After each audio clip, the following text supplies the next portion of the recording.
Member for West Vancouver, Capilano. Thank you, Mr. Speaker. What I just understood the Premier to say is that these beds and these supports are being explored and they're being worked on. In the federal letter of requirements, there is an obligation to have these recovery beds and treatments available at the same time as decriminalization has come in, and I am hearing that that is actually not what is happening. There is also an obligation to have done a comprehensive public education plan, particularly for youth. But instead, Mr. Speaker, of an awareness campaign that illicit drugs are harmful and addictive, the NDP are letting their allies do that public education. So the former employer of the Premier, Mr. Speaker, Pivot Legal, and the Vancouver Area Network of Drug Users are even actively working to discourage people from seeking treatment. So a quote from Vandu, quote, "Police should not be handing out health information cards. The only role police should play in decrim is to stand down," unquote. So this question is to the Premier. Why is it that the only information about decriminalization and its harm, or not harm in the case of Vandu and Pivot Legal, why is that information and communication only coming from Vandu and Pivot Legal instead of public safety information coming from this NDP government? Minister of Mental Health and Addictions.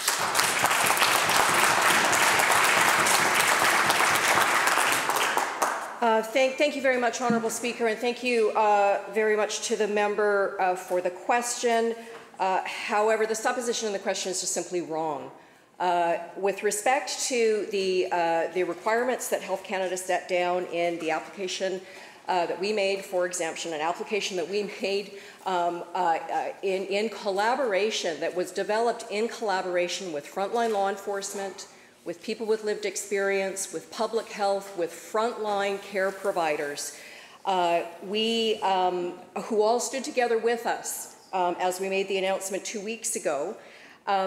Issues with respect to how we communicate the intention of this have been very broadly discussed across all of those partner groups, and we are working with school districts, with youth-focused organizations, through our youth mental health support organizations such as Foundry, such as ICY teams, to ensure that those important frontline folks who work directly with kids understand what the intent is. We have a very robust curriculum in our K-12 system with respect to mental health and substance use, and those are the primary mechanisms we're relying on to communicate this very important information for children and youth. Member supplemental. Thank you, Mr. Speaker. Well, frankly, that answer is just not good enough. The province has committed, and I'm reading directly from the letter of requirements, has committed to ensure that individuals who desire treatment or other supports can access them when needed. So the words I'm hearing are, it's in process, we're doing it, we're exploring it. That is not doing it when needed at the same time that decriminalization is happening. 1 year after the federal requirements were issued, these things should be up and running. The letter of requirements also calls for a comprehensive consultation with communities, but instead, communities are being forced to act on their own when it comes to public safety. Campbell River has passed a bylaw to give enforcement tools to address the use of open hard drugs like heroin, meth, fentanyl, and cocaine in public areas. Councillor Ben Lanyon says, quote, "The need for this is in direct response to the unknowns that we're facing," unquote. So to the Premier, why are communities like Campbell River being left on their own to manage the impact of open drug use in their parks and their public areas? Minister. Thank you very much, Honourable Speaker. The core planning table that had met for years leading up to the application for the exemption included the BC Union of Municipalities, and we've been working very closely with our partners in municipalities with respect to the impacts in communities. I understand that there are some municipalities who have taken particular, what they view as preventative measures, not that there are particular issues they're dealing with that they're faced with right now, but what they view as preventative measures to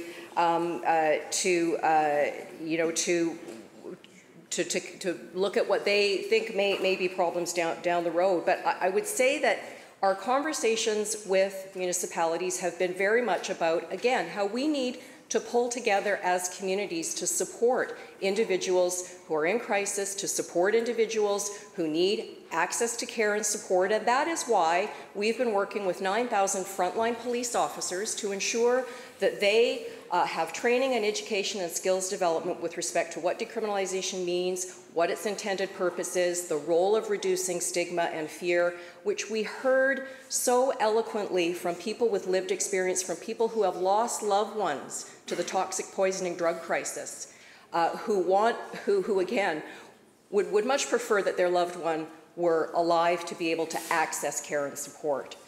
That is the purpose of decriminalization. That is the purpose of the work we're doing with all of our partners, including municipalities, and we're going to be there to work with municipalities through whatever issues sort of arise on the ground for them. But this, again, is something that we are working together with all of our partners to work through, and that's the work we'll continue to do.